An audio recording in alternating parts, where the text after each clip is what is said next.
Shalom, selamat pagi, selamat bertemu kembali dalam renungan pagi hari. Sebelumnya mari kita satu dalam doa. Tuhan, terima kasih Bapa buat pagi hari ini luar biasa. Sebentar kami akan mendengar renungan pagi. Berikan kami hikmat dan akal budi yang daripada-Mu ya Tuhan, biar kami boleh mengerti setiap firman-Mu dan juga yang terutama kami melakukannya. Hanya dalam nama Tuhan Yesus kami bisa berdoa dan ucap syukur, haleluya. Amin. Sebelumnya saya akan nyanyikan sebuah lagu, Berkat Kemurahan-Mu.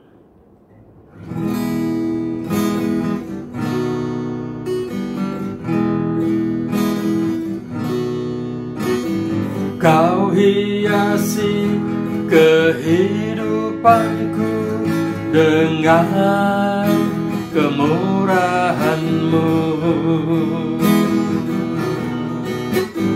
Kau rancangkan masa depanku penuh dengan harapan.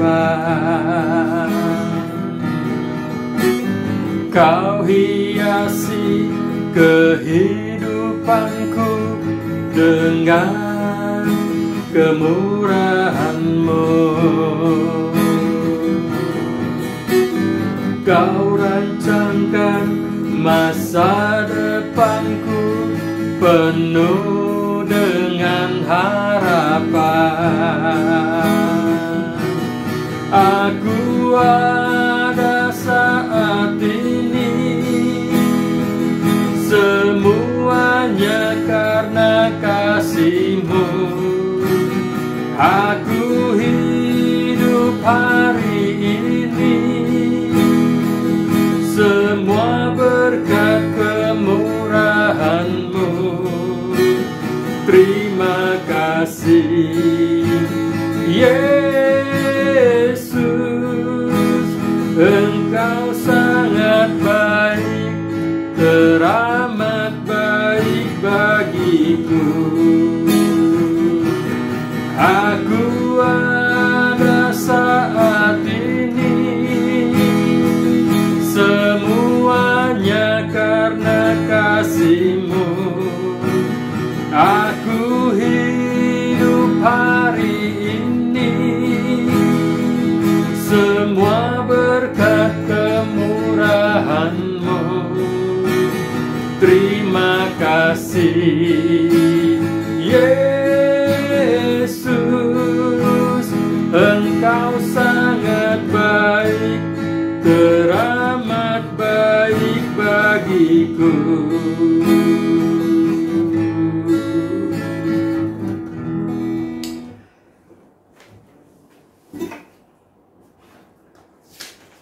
Renungan pagi hari ini saya beri judul, Sudah Salah Marah Pula. Saya akan bacakan di dalam 2 Samuel 6 ayat 8.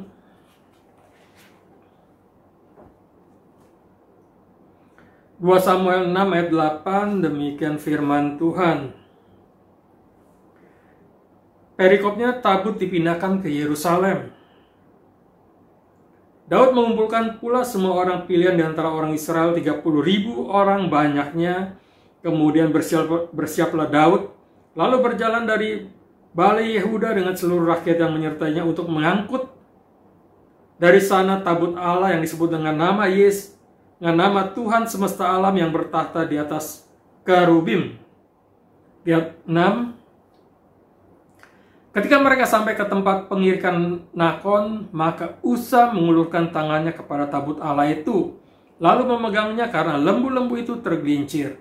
Maka bangkitlah murka Tuhan terhadap Usa, lalu Allah membunuh dia di sana karena keteledorannya. Ia mati di sana dekat tabut Allah itu. Jadi, kalau kita baca di dalam 2 Samuel ayat 6 dengan perikop tabut dipindahkan ke Yerusalem, niat baik dari Daud untuk memindahkan tabut dari rumah Aminadab ke Yerusalem. Niat Daud itu sangat baik. Tapi ketika lembu-lembu itu tergelincir, Usa pegang gerobaknya atau keretanya, kemudian Tuhan marah. Usa dibunuh oleh Allah. Dikatakan di sini, Daud menjadi marah karena Tuhan telah menyamar Usa demikian hebatnya, maka tempat itu disebut orang Peres Usa sampai sekarang. Kalau kita baca di dalam pembacaan firman, kelihatannya wajar Daud untuk marah. Kenapa? Kok Daud yang punya niat baik untuk memindahkan tabut Tuhan ke Yerusalem, tapi kejadiannya mengerikan. Hanya karena gerobaknya tergelincir, ditahan supaya apa? Supaya jangan terbalik. Baik banget itu niatnya, karena untuk menahan gerobak itu supaya jangan sampai jatuh atau terbalik. Daud menjadi marah. Kenapa? Udah gitu juga akhirnya Daud menjadi takut. Takut kenapa? Takut Tuhan begitu hebatnya menyambar Usa, jangan-jangan di Yerusalem Daud juga mengalami masalah yang mengerikan. Kelihatannya memang wajar. Tapi di dalam pembacaan selanjutnya kita akan baca di dalam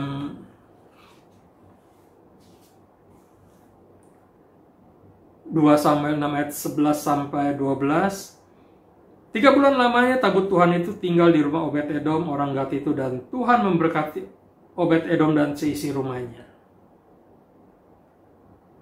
Ketika tabut itu tidak dibawa ke Yerusalem, ditaruh di rumah Obed-Edom. Tabut Tuhan adalah tempat Allah bertahta atau tinggal. Ketika tabut itu ditaruh di rumah Obed, karena Allah tinggal di rumah Obed-Edom, maka Allah memberkati keluarga dari Obed-Edom. Diberitahukan, ayat 12 dikatakan, diberitahukanlah kepada Raja Daud, demikian Tuhan memberkati sisi rumah Obed-Edom dan segala yang ada padanya oleh karena tabut Allah itu. Lalu Daud pergi mengangkat tabut Allah itu dari rumah Obed-Edom ke kota Daud dengan sukacita. Jadi juga ada sesuatu yang kelihatannya juga sepertinya salah juga dari Daud. Karena apa? Ketika orang memberitahukan kepada Daud bahwa Obed-Edom diberkati oleh karena tabut Tuhan, awalnya Daud takut. Tapi ketika mendengar berkat,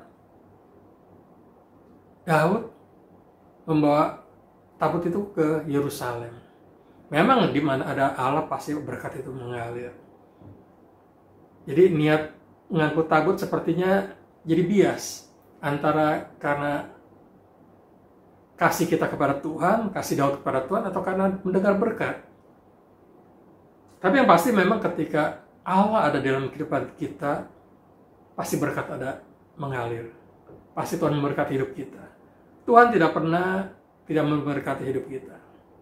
Walaupun mungkin ada sesuatu niat yang dibilang tidak baik juga enggak juga. Tapi dibilang baik, tapi ada motivasi. Tapi kita berpikir secara positif bahwa ketika Tuhan ada dalam kehidupan kita, Dia pasti memberkati hidup kita. Kenapa Usa disambar oleh Allah ketika memegang tabut Tuhan? Mari kita baca di dalam 1 Tawarik 15 ayat 15 ayat 2.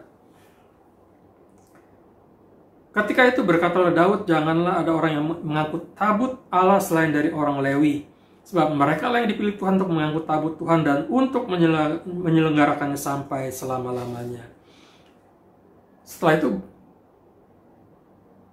Daud baru menyadari bahwa ada prosedur yang harus dilakukan. Sebenarnya Daud juga harusnya tahu bahwa yang berhak untuk mengangkut tabut Allah itu adalah orang-orang Lewi. Orang-orang Lewi yang sudah dikuduskan. Orang-orang Lewi yang sudah menguduskan dirinya untuk mengangkut tabut Allah itu. Bukan orang biasa. Makanya ketika pedati itu tergelincir, dipegang, tabut Allah itu adalah maha kudus. Makanya nggak boleh sembarangan orang untuk mendekati ataupun juga apalagi memegang tabut Tuhan itu. Jadi yang berhak untuk mengangkut tabut atau menyelenggarakan kebaktian adalah orang-orang Lewi. Saya akan bacakan di dalam 1 Tawarik 15 ayat 13 sampai 14, demikian firman Tuhan. Sebab oleh karena pada pertama kali kamu tidak hadir, maka Tuhan Allah kita telah menyambar di tengah-tengah kita. Sebab kita tidak meminta petunjuknya seperti seharusnya. Jadi Daud sadar bahwa dia tidak meminta petunjuk dari Tuhan yang seharusnya seperti apa. Jadi para imam dan orang-orang Lewi menguduskan dirinya untuk mengangkut tabut Tuhan Allah Israel. Jadi awalnya kita menganggap bahwa itu adalah sesuatu yang wajar, tapi ternyata sebabnya kenapa Allah menyambar Usa? Karena menyalahi prosedur, menyalahi aturan yang Tuhan berikan. Tuhan adalah Allah yang teratur. Tuhan adalah Allah yang tidak bisa dibuat sembarangan atau dipermainkan. Memang ketika kita melayani Tuhan, terkadang juga kita tidak diberkati. Kenapa? Kita salah di dalam melayani Tuhan. Kita melayani Tuhan, kita rajin ke gereja, sehari ada yang sekali, 2 kali, mungkin ada yang seminggu 7 kali mereka ke gereja. Tapi kenapa mereka tidak diberkati? Mungkin ada salah satu penyebab adalah kita tidak menguduskan diri kita. Ketika kita melayani, kita nggak mengerti prosedur untuk mempersiapkan diri seperti apa. Kita harus menguduskan diri kita. Kita harus menjaga hidup kita ketika kita melayani Tuhan. Biar firman Tuhan pagi hari ini sekali lagi mengajarkan kepada kita untuk ketika kita melayani Tuhan, kita harus tahu prosedurnya. Jangan kita gampang marah. Kita merasa kita sudah melayani kok, ternyata hidup kita biasa-biasa aja. Kenapa hidup kita semakin susah? Padahal kita melayani Tuhan dengan sungguh-sungguh, merasanya seperti itu, sungguh-sungguh. Tapi kalau kita mungkin menyadari bahwa mungkin ada sesuatu yang salah dalam kehidupan kita. Mungkin ada sesuatu yang mengganjal kehidupan kita. Walaupun kita melayani dengan kelihatannya sungguh-sungguh, kelihatannya rajin, tapi kita kurang mempersiapkan hidup kita untuk mempersiapkan diri kita untuk melayani Tuhan. Mari kita belajar untuk mempersiapkan hidup kita ketika kita melayani Tuhan.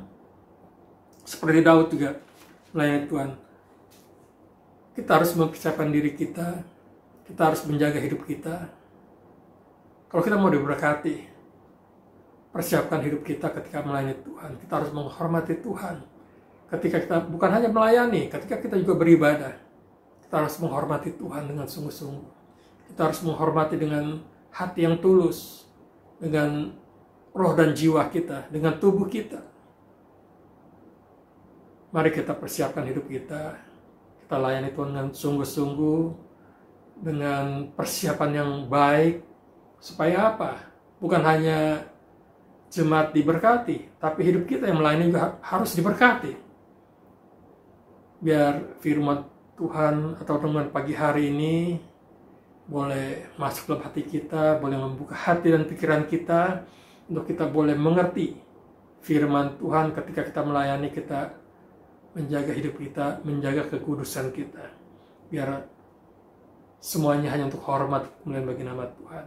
Mari kita satu dalam doa. Tuhan, terima kasih Bapa luar biasa buat renungan pagi hari ini.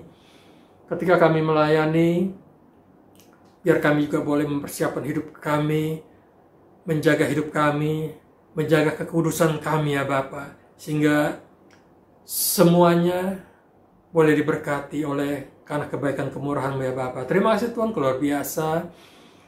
Kami siap menjalani pagi hari ini bersama dengan Engkau, dengan pimpinan yang daripadamu, biar semuanya hanya untuk hormat dan kemuliaan bagi nama-Mu. Terima kasih Tuhan. Hanya dalam nama Tuhan Yesus, kami sudah berdoa dan berucap syukur. Haleluya. Amin. Shalom, selamat pagi, selamat beraktivitas. Tuhan Yesus memberkati.